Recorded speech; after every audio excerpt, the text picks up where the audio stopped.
In 1982, a single U.S. penny quietly changed its core from 95% copper to 97.5% zinc, and almost no one noticed.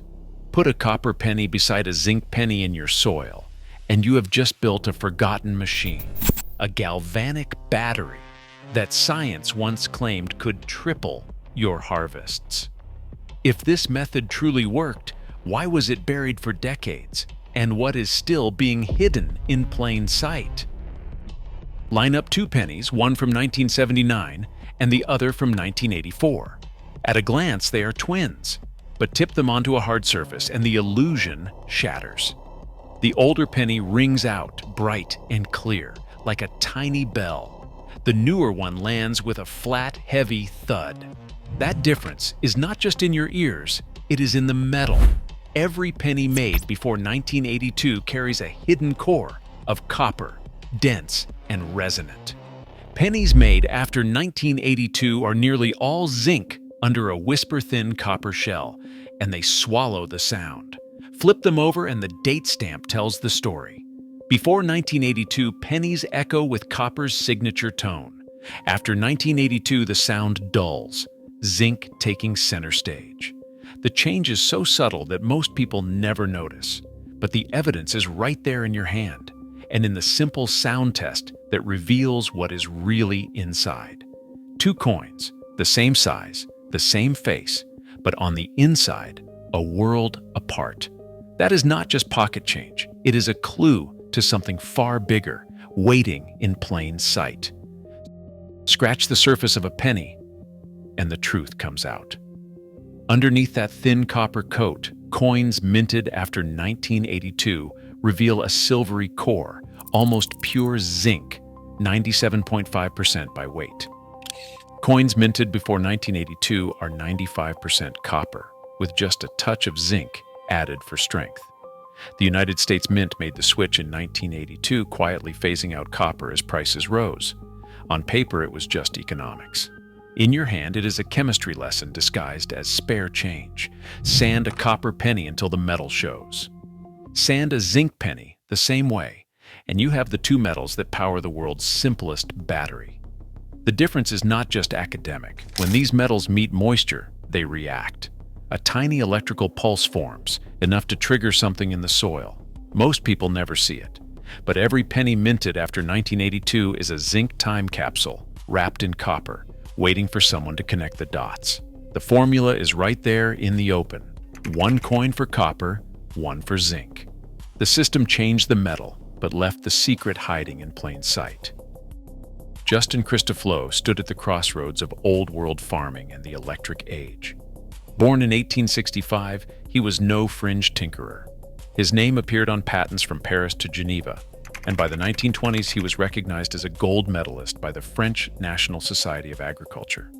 In a time when most inventors chased steam or gasoline, Christofleau turned his focus to the invisible power in the air and the soil.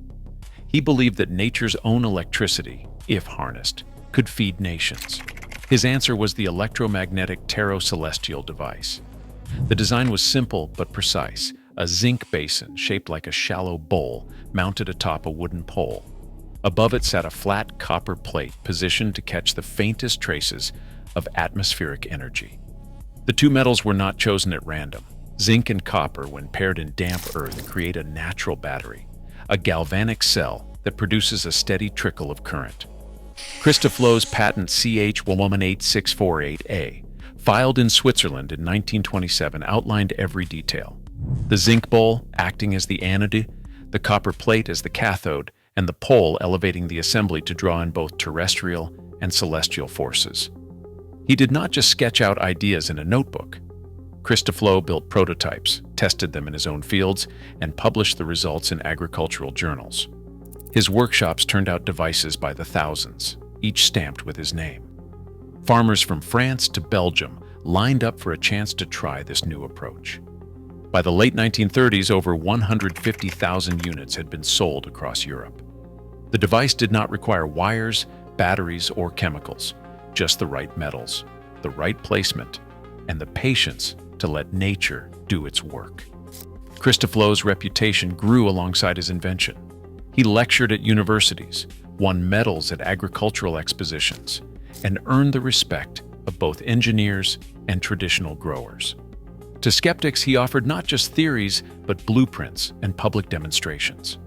In a world hungry for solutions, Christofleau promised a harvest powered by the earth itself, with nothing more than a bowl of zinc and a plate of copper catching the silent energies that surround every field. In 1927, Justin Christofleau put his claims to the test, publishing yield tables that read like something out of science. The numbers were printed right on his Swiss patent CH118648A. Oat fields produced 200% more grain than control plots. Potatoes yielded 30 to 35 tubers per plant, where farmers expected just 5 or 6. Beans tripled their output even during drought. These were not quiet garden experiments. Christofleau's results made headlines in French agricultural journals, drawing crowds to his public demonstrations. The promise was simple: no chemicals, no wires, just a zinc basin and a copper plate working with the weather and the soil. The farming world took notice. Orders for Christofleau's devices poured in from across Europe. By the late 1930s, more than 150,000 units had been sold, a figure that dwarfed most agricultural inventions of the era. Factories in France and Belgium ran at full tilt, stamping his name onto every bowl and plate. Testimonials flooded in from growers who swore their fields had never looked better. Some even reported vegetables so large they had to be harvested with 2 hands. The device was licensed abroad, with offers from Germany and Italy to buy the rights outright. But as quickly as this new technology spread, its trail faded. The records show a surge of sales, a wave of excitement, and then a sudden drop-off. Christofleau's name, once a fixture in agricultural circles, began to disappear from the headlines. The patent tables, once cause for celebration, became little more than footnotes in garden history. Devices that had promised a revolution were quietly packed away in barns and sheds, their copper and zinc left to tarnish in the dark.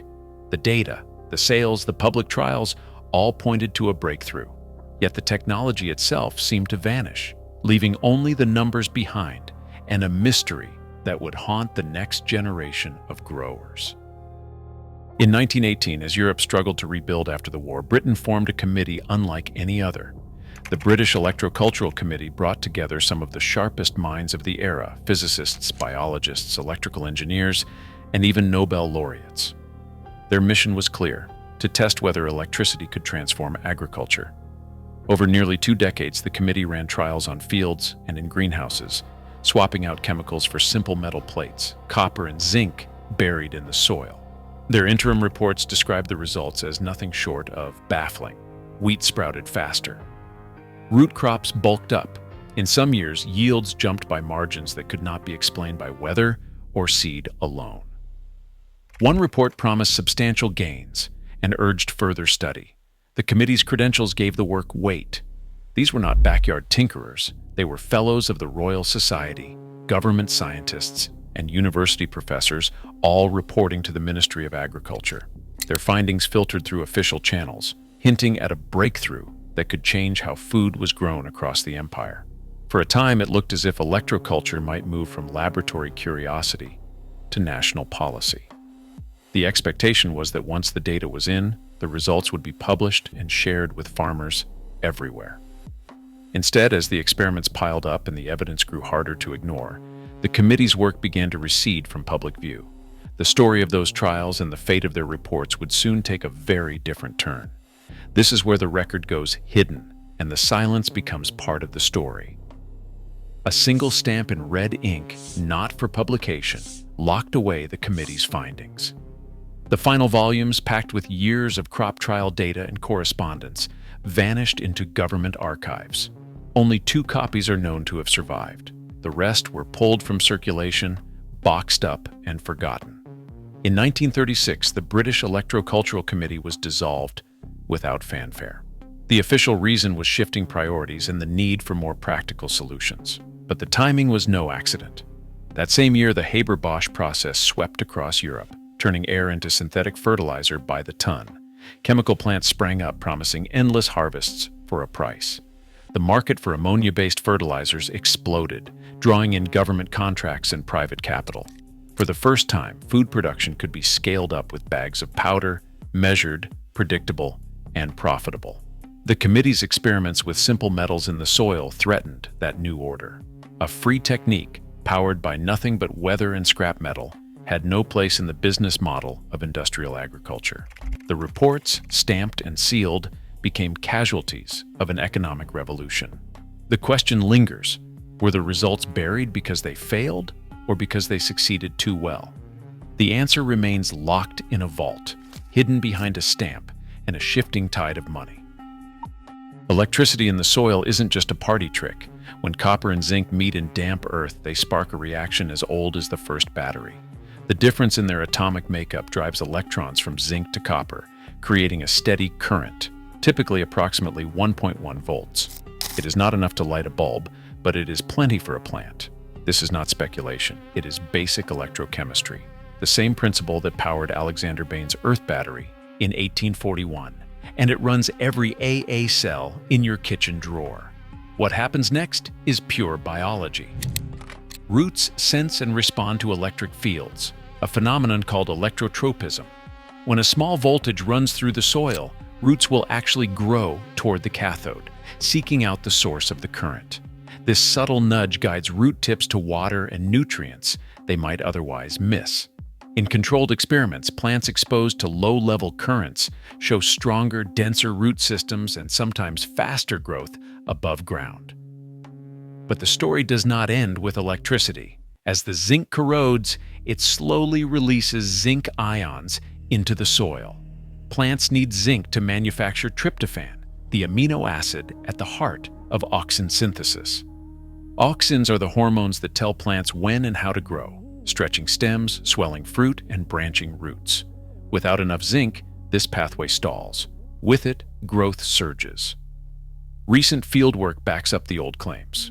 In 2018, researchers in China reported that adding low-voltage galvanic cells, copper and zinc plates in moist fields, boosted crop yields by 20 to 30%. The plants were not just bigger, they were healthier, with more vigorous root systems and higher resistance to stress. The numbers echo the wild results from Christofleau's day, now measured with modern instruments instead of garden folklore. The mechanism is simple: two metals, a little moisture, and a current that feeds both roots and biochemistry. The penny trick is not just a myth, it is a living, testable hypothesis, grounded in physics and plant science, waiting for anyone with a handful of coins and a patch of soil. Start with 2 coins in your palm, 1 copper and 1 zinc. That is all you need to build the simple electroculture system. The materials list is short: a penny from before 1982, a penny from after 1982, a scrap of sandpaper, and a small length of copper wire. If you want to try the second method, no batteries, no chemicals, no gadgets, just metal, dirt, and water. First, clean both pennies with sandpaper. You want bare metal exposed, copper shining on one, the silver gray of zinc on the other. This removes the protective coating and lets the soil do its work. For the ring method, dig a small hole on either side of your plant's root zone. Place the copper penny on one side and the zinc penny on the other, about 4 inches apart. The spacing matters: close enough for the current to travel through the root ball and far enough apart to avoid direct contact. Cover with soil, water as usual, and let the natural battery form underground. For the wire method, wrap a length of copper wire tightly around a zinc penny. Twist the ends so the copper makes firm contact with the zinc. Bury this assembly near the roots, copper side facing up if possible. The wire increases surface area, boosting the electrical connection. In both setups, moisture is essential. The system will not work in dry dirt. 1 set per plant is enough. More is not better, and too much zinc can harm roots over time. These methods draw on basic horticultural spacing. Pennies or assemblies should sit where feeder roots are most active, usually 4 to 6 inches out from the stem. Once installed, there is nothing left to adjust. The coins do their job quietly, day and night, feeding a trickle of current and a slow release of zinc ions directly into the soil. A penny buried in the soil starts working the moment it touches moisture, but the process does not run forever. Like any battery, the voltage drops as the zinc is slowly consumed. That is why careful monitoring matters. Every few weeks, a simple multimeter reading will tell you if your setup is still active. If the voltage falls below 0.5 volts, it is time to swap in a fresh zinc penny. The copper side, unless badly corroded, usually lasts much longer. Too much zinc, though, can push a plant from healthy to stressed. 1 zinc coin per plant is the upper limit. Doubling up does not double the effect. It just risks overloading the root zone with metal ions. Keep a notebook or a phone log of dates, voltages, and any changes in plant growth. This is not just for curiosity. It is the backbone of real experimentation. If you notice leaves yellowing or roots stalling, check both the voltage and the number of zinc coins in use.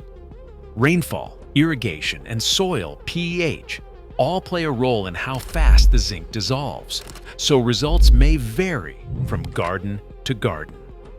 Treat each plant as its own trial. Document what you see, swap coins as needed, and avoid the temptation to scale up before you have tracked the outcome. Responsible testing means respecting both the power and the limits of this method. The penny system is simple, but the science behind it deserves a careful, measured approach. That is how new discoveries move from garden myth to proven tool. One plant, one data point at a time. As fertilizer prices surge and food insecurity rises worldwide, forgotten methods like electroculture are being rediscovered, not just by skeptics, but by scientists seeking sustainable answers. The soil beneath our feet holds electric secrets, ignored for decades, and now impossible to dismiss. The real question is no longer what is possible, but who decides which knowledge gets buried. Sometimes the smallest coin can spark the biggest change. Share your thoughts below.